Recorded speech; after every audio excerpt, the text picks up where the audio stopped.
But over her shouted aloud Diomedes, good at the war cry, keep thee away, daughter of Zeus, from war and fighting.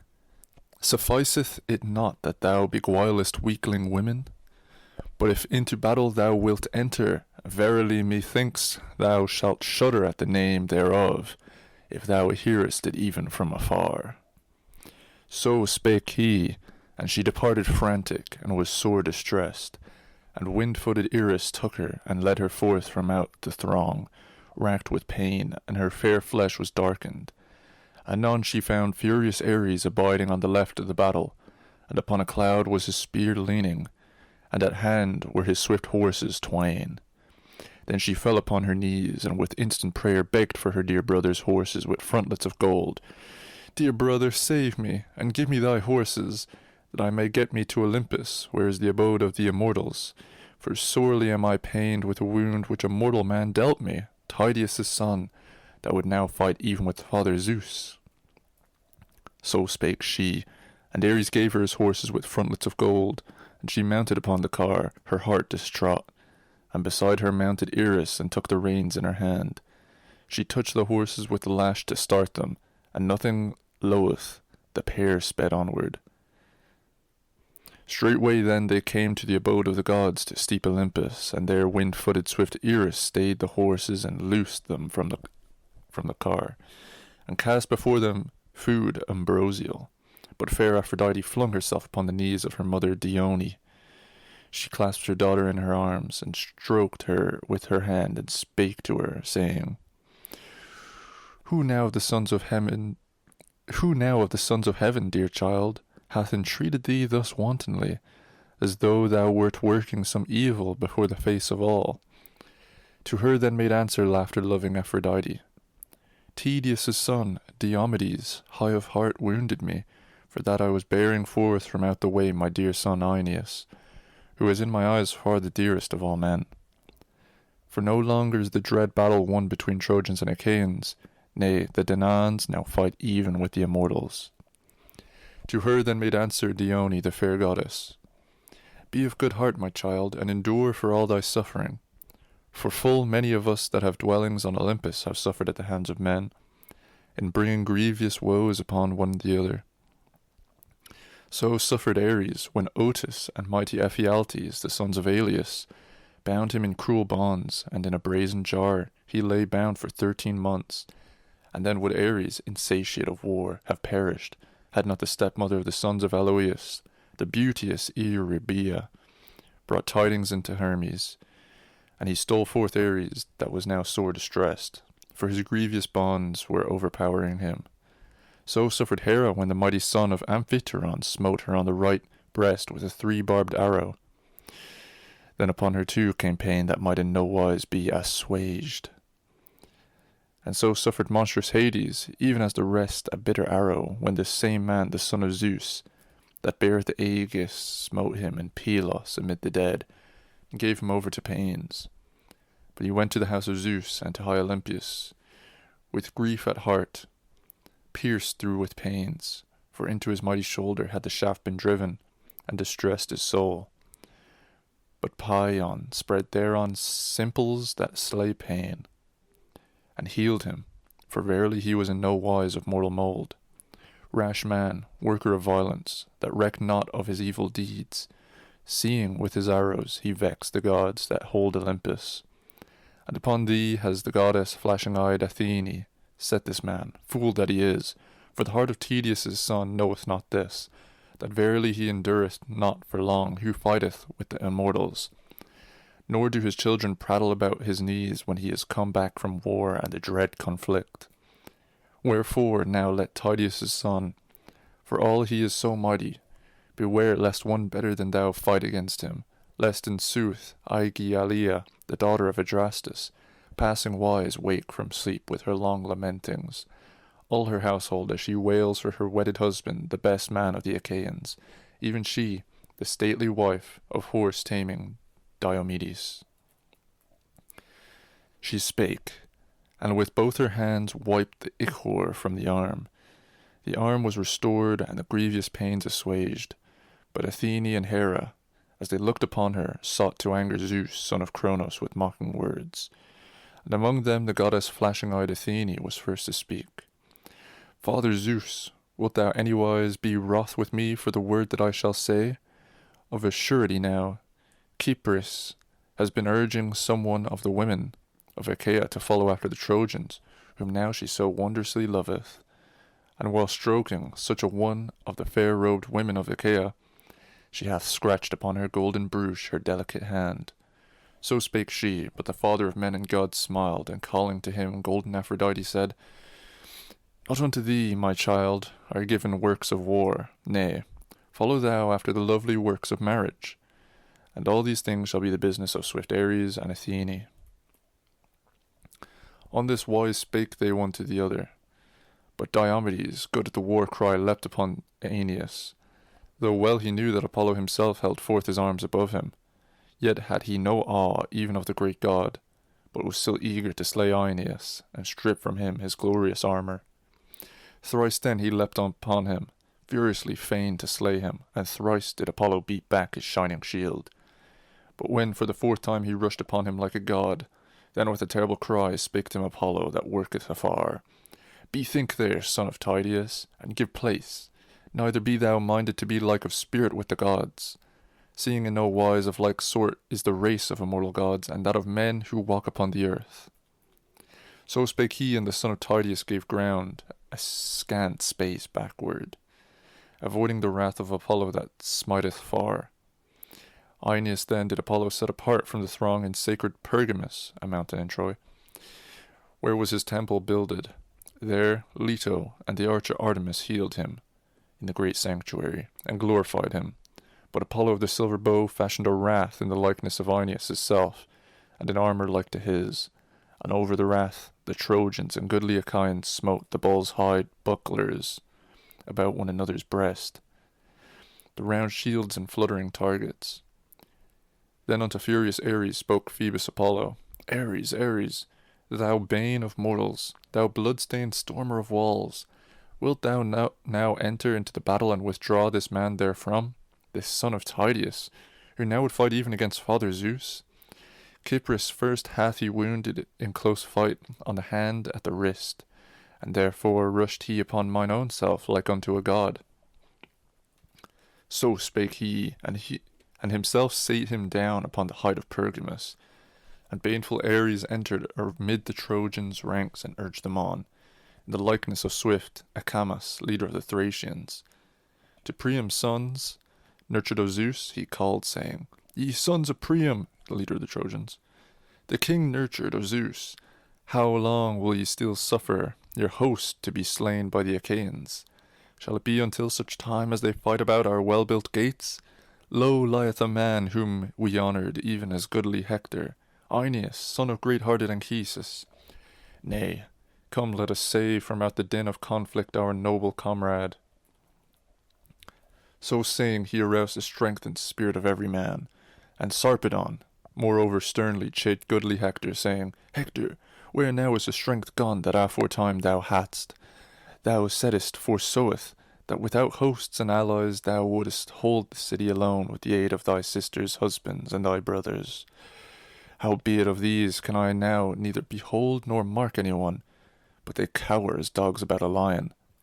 And it is we that fight, we that are but allies among you, for I, that am but an ally, am come from very afar. Afar is Lycia, by eddying Xanthus, where I left my dear wife and infant son, and my great wealth, the which every man that is in lacketh, and my great wealth, the which every man that is in lack coveteth. Yet even so urge I on the Lycians, and am fain myself to fight my man, though here is naught of mine, such as the Achaeans might bear away or drive, whereas thou standest and dost not even urge thy host to abide and defend their wives. Beware, lest thou and they, as if caught in the meshes of all ensnaring flax, become a prey and spoil unto your foemen, and they shall anon lay waste your well-peopled city. On thee should all these cares rest by night and day, and thou shouldest beseech the captains of thy far-famed allies to hold their ground unflinchingly, and so put away from thee strong rebukings. So spake Sarpedon, and his words stung Hector to the heart. Forthwith he leapt in his armour from his chariot to the ground, and brandishing his 2 sharp spears went everywhere throughout the host, urging men to fight, and roused the dread din of battle. So they rallied and took their stand with their faces towards the Achaeans, and the Argives in close throng abode their coming and fled not. And even as the wind carrieth chaff about the sacred threshing floors of men that are winnowing, when fair-haired Demeter amid the driving blasts of wind separates the grain from the chaff, and the heaps of chaff grow white, even so now did the Achaeans grow white over head and shoulders, beneath the cloud of dust, that through the midst of the warriors the hooves of their horses beat up to the brazen heaven, as the fight was joined again, and the charioteers wheeled round. The might of their hands they bear straight forward, and about the battle furious Ares drew a veil of night to aid the Trojans, ranging everywhere. So fulfilled he the behest of Phoebus Apollo, of the golden sword, who bade him rouse the spirit of the Trojans, when so he saw that Pallas Athene was departed. For she it was that bare aid to the Danaans, and Apollo himself sent Aeneas forth from out the rich sanctuary, and put courage in the breast of the shepherd of the host. And Aeneas took his place in the midst of his own comrades, and these waxed glad as they saw him come to join them alive and whole and possessed of valiant courage. Howbeit they questioned him not at all, for toil of other sort forbade them, even that which he of the silver bow was stirring, and Ares, the bane of mortals, and discord that rageth without ceasing.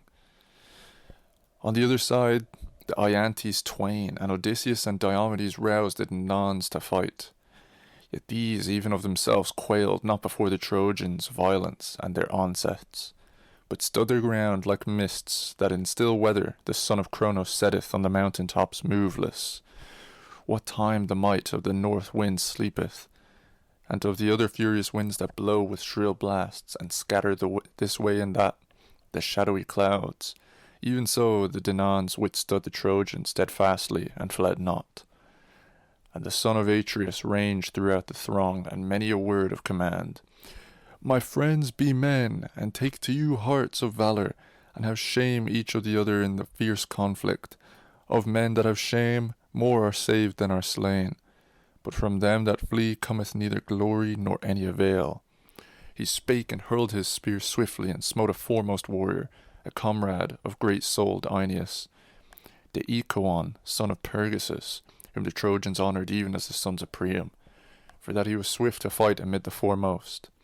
Him did Lord Agamemnon smite with his spear upon the shield, and this stayed not the spear, but clean through it past the bronze, and into the lower belly he drave it through the belt, and he fell with a thud, and upon him the armour clanged.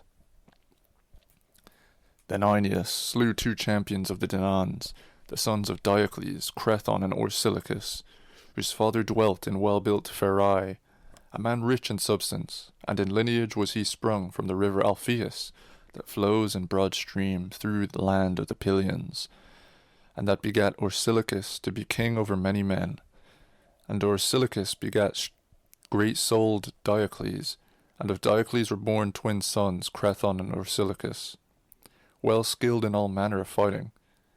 Now when the twain had reached manhood, they followed with the Argives on the black ships to Ilios, famed for its horses, seeking to win recompense for the sons of Atreus, Agamemnon and Menelaus.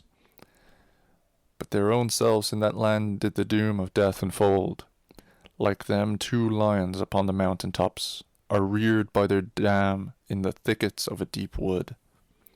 And the twain snatch cattle and goodly sheep, and make havoc of the farmsteads of men, until themselves are slain by the hands of men with the sharp bronze. Even in such wise were these twain vanquished beneath the hands of Aeneas, and fell like tall fir trees. But as they fell, Menelaus, dear to Ares, had pity for them, and strode through the foremost fighters, harnessed in flaming bronze, and brandishing his spear. And Ares roused his might with intent that he might be vanquished beneath the hands of Aeneas. But Antilochus, son of great-souled Nestor, beheld him, and strode through the foremost fighters, for greatly did he fear for the shepherd of the host, lest aught befall him, and he utterly thwart them of their toil. Now the twain were holding forth their hands and their sharp spears each against the other, fain to do battle, when Antilochus came close beside the shepherd of the host. Then Aeneas abode not, swift warrior though he was, when he beheld the two holding their ground side by side, and they, when they had dragged the dead to the host of the Achaeans, laid the hapless pair in the arms of their comrades, and themselves turned back and fought amid the foremost. Then the twain slew Pylaemenes, peer of Ares, the leader of the great-souled Paphlagonian shieldmen. Him as he stood still, the son of Atreus, spear-famed Menelaus, pierced with his spear, smiting him upon the collarbone. And Antilochus made a cast at Mydon, his squire and charioteer, the goodly son of Itimneus, even as he was turning the single-hooved horses, and smote him with a stone full upon the elbow, and the reins, white with ivory, fell from his hands to the ground in the dust. Then Antilochus leapt upon him, and drave his sword into his temple, and grasping he fell forth from out the well-built car headlong in the dust on his head and shoulders. Long time he stood there, for he lighted on deep sand, until his horses kicked him, and cast him to the ground in the dust. And them Antilochus lashed, and drave into the host of the Achaeans. But Hector marked them across the ranks, and rushed upon them shouting aloud, and with him followed the strong battalions of the Trojans. And Ares led them, and the queen Enyo, she bringing ruthless din of war, while Ares wielded in his hands a monstrous spear, and ranged now in front of Hector, and now behind him. At sight of him, Hector, Diomedes, good at the war cry, shuddered, and even as a man in passing over a great plain halteth in dismay at a swift streaming river that floweth unto the sea, and seeing it seething with foam starteth backward, even so now did the son of Tydeus give ground, and he spake to the host. Friends, look you how we were ever wont to marvel at goodly Hector, deeming him a spearman and a dauntless warrior, whereas ever by his side is some god that wardeth from him ruin, even as now Ares is by his side in the likeness of a mortal man. But with faces turned towards the Trojans, give ye ground ever backwards, neither rage ye to fight amain with gods. So spake he, and the Trojans came very close to them. Then Hector slew two warriors well skilled in fight, Menestes and Anchialus, the twain being in one car. And as they fell, great Telamonian Aias had pity of them, and came and stood close at hand. With a cast of his shining spear smote Amphius, son of Selagus, that dwelt in Pisceus, a man rich in substance, rich in corn land. But fate led him to bear aid to Priam and his sons. Him Telamonian Aias smote upon the belt, and in the lower belly was the far-shadowing spear fixed, and he fell with a thud. Then glorious Aias rushed upon him to strip him of his armour, and the Trojans rained upon him their spears, all sharp and gleaming, and his shield caught many thereof. But he planted his heel upon the corpse, and drew forth the spear of bronze, yet could he not prevail likewise to strip the rest of the fair armour from his shoulders, for he was sore pressed with missiles. Furthermore, he feared the strong defence of the lordly Trojans, that beset him both many and valiant with spears in their hands, and, for all he was so tall and mighty and lordly, thrust him from them. He gave them ground and was made to reel. So these toiled in the mighty conflict, but Tlepolemus,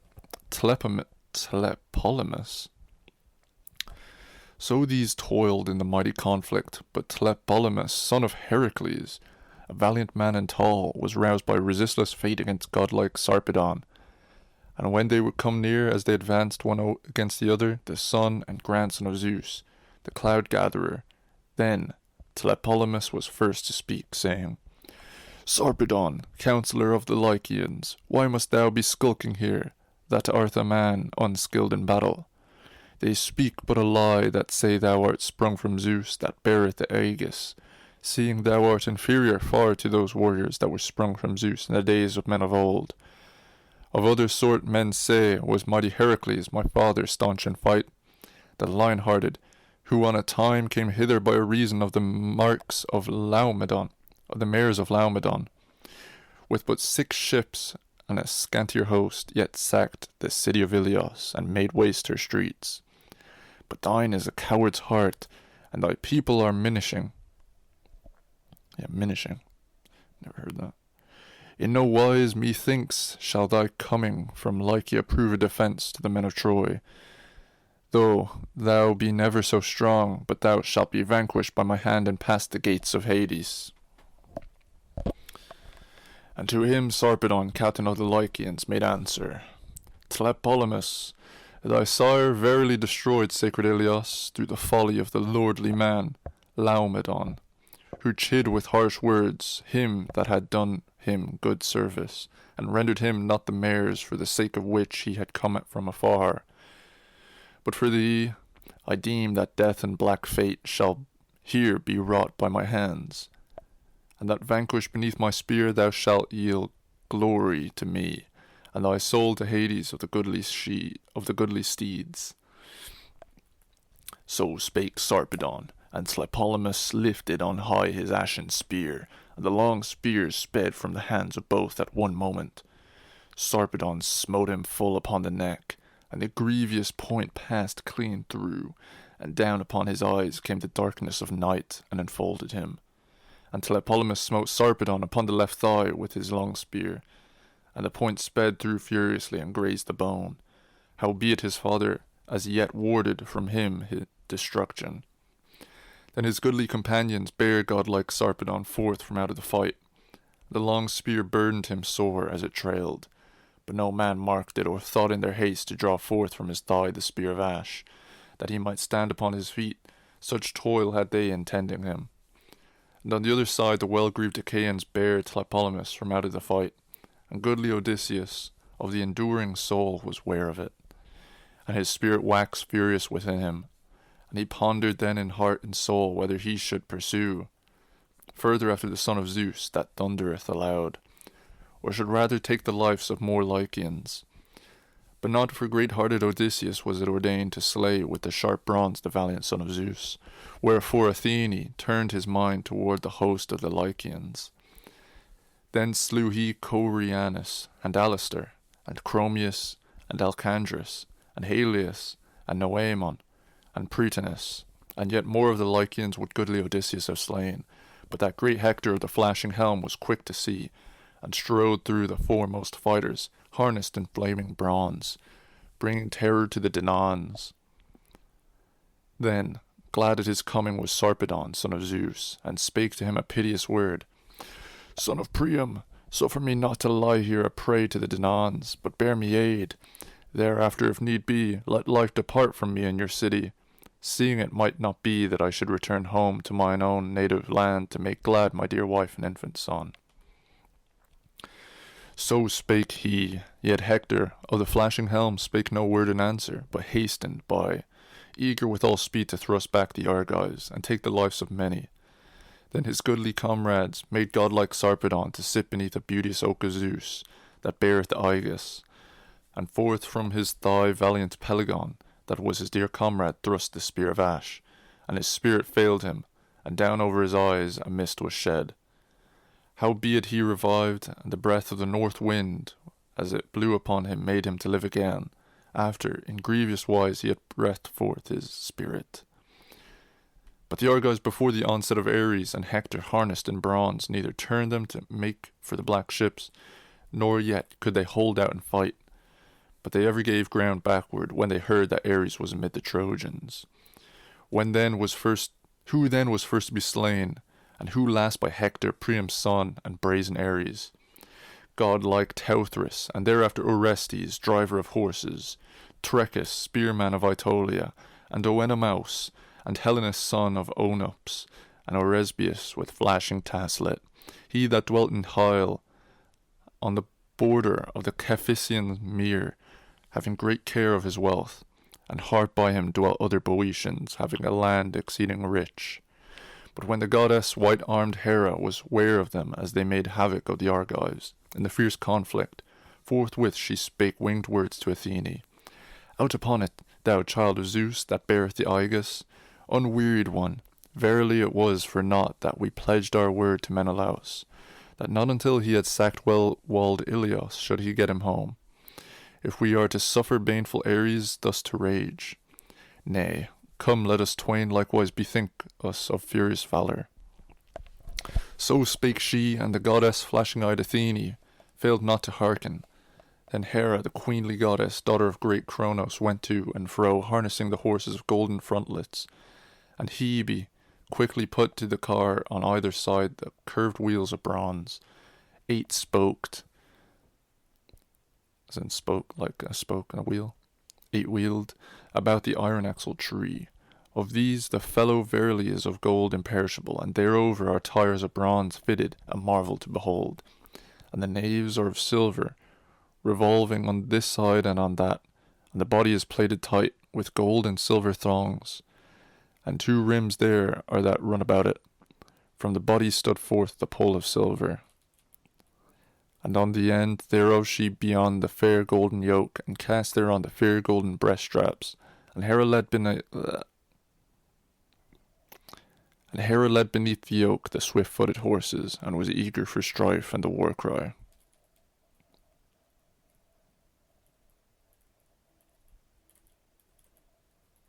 It's like 300 more lines.